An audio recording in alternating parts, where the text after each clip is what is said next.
Hello दोस्तों, जैसे कि बड़ी दुखद घटना हो चुका है, कल ही हो चुका है। हमको रात में पता चला क्योंकि हम बाहर थे, इसलिए कि मैंने आपको सूचना नहीं दे सका। लेट से ही सही, लेकिन मैं सूचना लेकर के आया हूँ। दुखद घटना यह है कि भारत में हरित क्रांति के जनक कहे जाने वाले MS स्वामीनाथन की निधन 98 वर्ष की अवस्था में हो गई।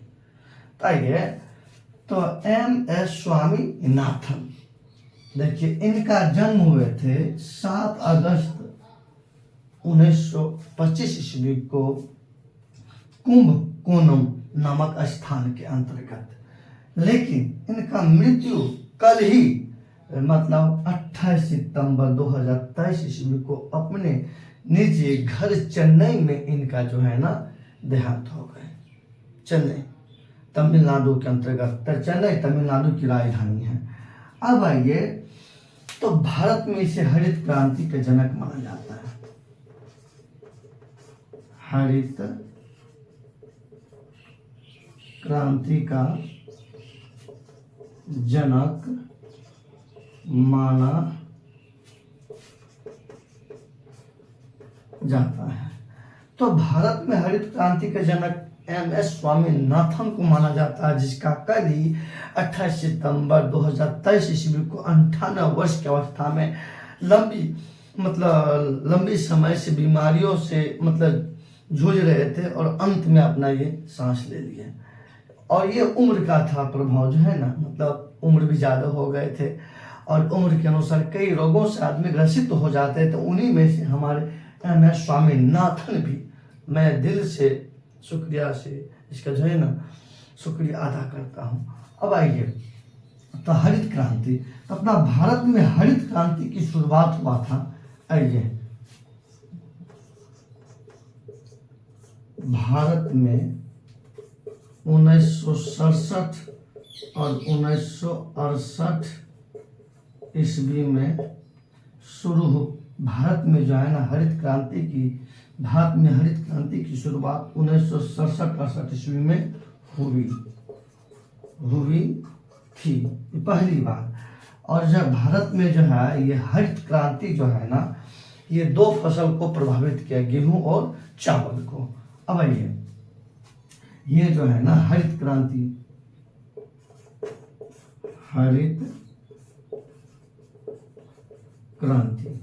ये जो है ना 2 फसल को प्रभावित किया। एक फसल हो गया गेहूं और दूसरा फसल हो गया आपको चावल, जिसमें गेहूं की उपज काफी बढ़ गया। इसका जो है उपज काफी बढ़ गया था, लेकिन ये चावल अस्थिर रहा, चावल जो है अस्थिर रहा। तो भारत में हरित क्रांति के जनक कहे जाने वाले MS स्वामीनाथन की 98 वर्ष की अवस्था में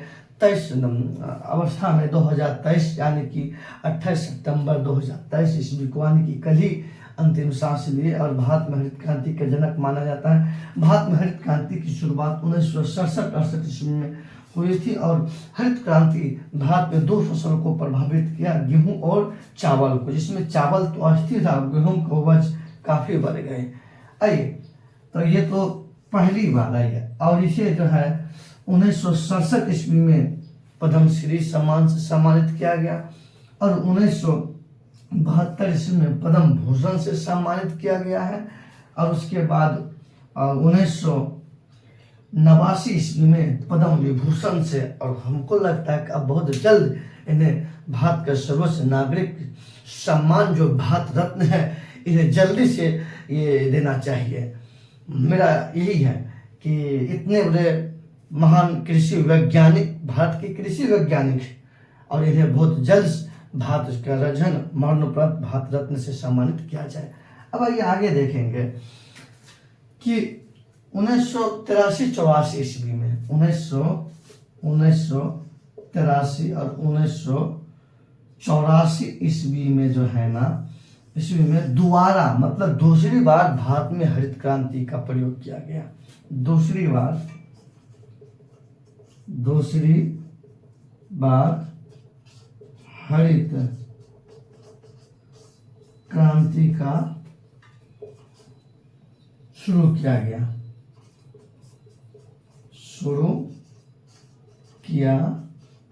गया था। अब आइए, विश्व में हरित क्रांति का जनक माना जाता है नॉर्मन बोरलॉग को। आइए हम यहाँ पे लिख देते हैं, विश्व में हरित क्रांति का जनक, विश्व में हरित क्रांति का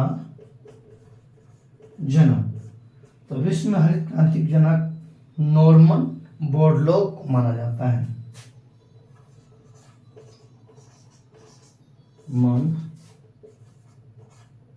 बोरलॉग एक ही वैज्ञानिक है, माना जाता है।